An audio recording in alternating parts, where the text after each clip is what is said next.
All right, today we're going to dive into a beautiful little fable, one that has a really powerful and, I think, timeless lesson about communication. We're going to take a journey together to a place called Echo Valley, and we're going to figure out why talking a whole lot isn't quite the same as actually being heard. So, just listen to this for a second. This is pretty much what every conversation in Echo Valley sounds like. It's not really a conversation at all, is it? It's more like a bunch of people talking at each other. Everyone's broadcasting their own thoughts, but nobody is actually tuned in to listen. So let's picture this place, Echo Valley. On the surface is just gorgeous. You've got these bright, colorful houses, shiny berries growing everywhere. But underneath all that beauty, there's this constant, chaotic noise. It's a fundamental problem that's stopping anyone from really connecting. And this is where you see the real-world fallout from this kind of communication breakdown. Because no one actually listens, even the simplest things become impossible to solve. People are so busy in their own heads just planning what they're going to say next that they completely miss what's being said to them. And it just creates this endless cycle of frustration. Things never get done and nobody feels understood. But right in the middle of all this noise, we meet our hero, Milo. And she's different. She's quiet. She's an observer. And because of that, she might be the only person who really understands just how big the problem is. She sees that everyone is basically just, as the story puts it, shouting into separate jars.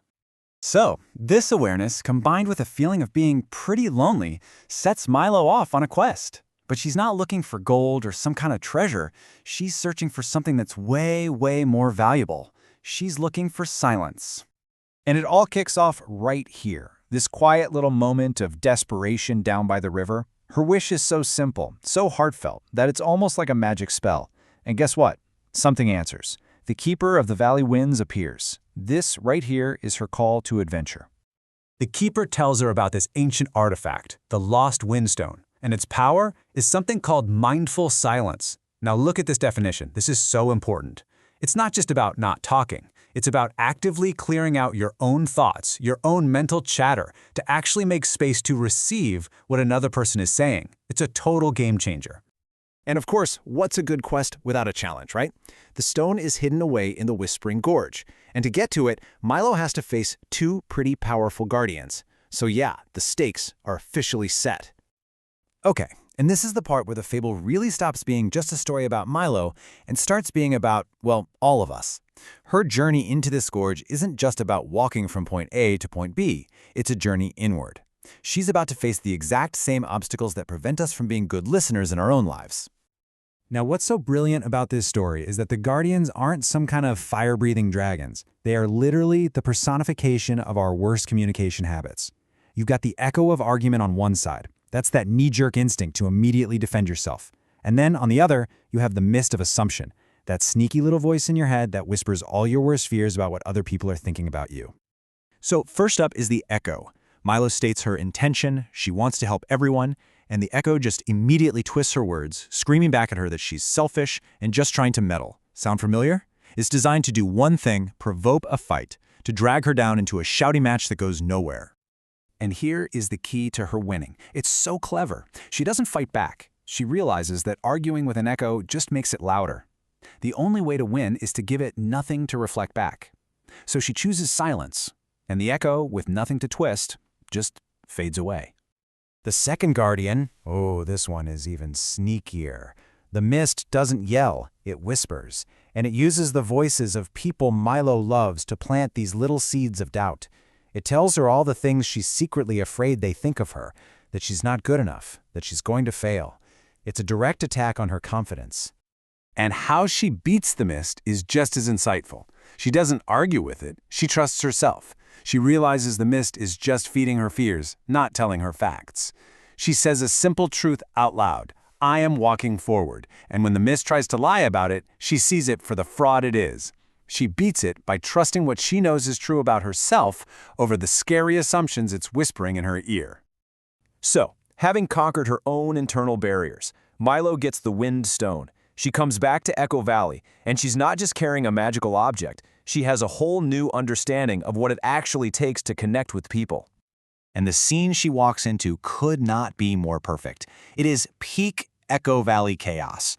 Two neighbors just furiously arguing over something as simple as a wheelbarrow. It's the perfect test for her new gift. Okay, now just look at this transformation. On the left, you've got the typical argument, accusations, defenses, going in circles. But when the windstone's light hits the first neighbor, he doesn't just repeat his point. He speaks his truth. He admits he was tired and embarrassed. The stone doesn't make people louder, it makes them more honest. And here's the other half of the magic. The second neighbor, now touched by that mindful silence, doesn't just hear the words about the wheelbarrow. He hears the feeling behind the words. He hears tired and embarrassed. And that little bit of understanding just melts away his anger. And all that's left is empathy. The fight is just over. So what does this all mean for us living in our own versions of Echo Valley?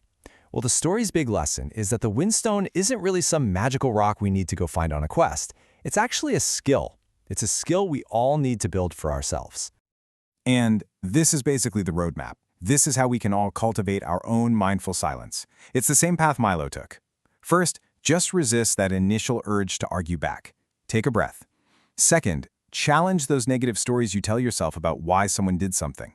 Third, be brave enough to share how you're actually feeling, not just your side of the argument. And finally, listen with the goal of understanding, not just waiting for your turn to talk. Ultimately, it really all comes down to this, doesn't it? This beautiful idea from the story says it all. Communication is a partnership. It takes one person who's brave enough to be vulnerable and speak their truth, and it takes another person who's generous enough to create that quiet, open space in their own mind to really, truly hear it. And so that just leaves us with a final question to think about for ourselves. In a recent conversation, maybe a disagreement, did you get caught up in the echo of argument? Did you get lost in the mist of assumption? Or did you manage to find that quiet space to just pause and to truly listen? When was the last time you chose mindful silence?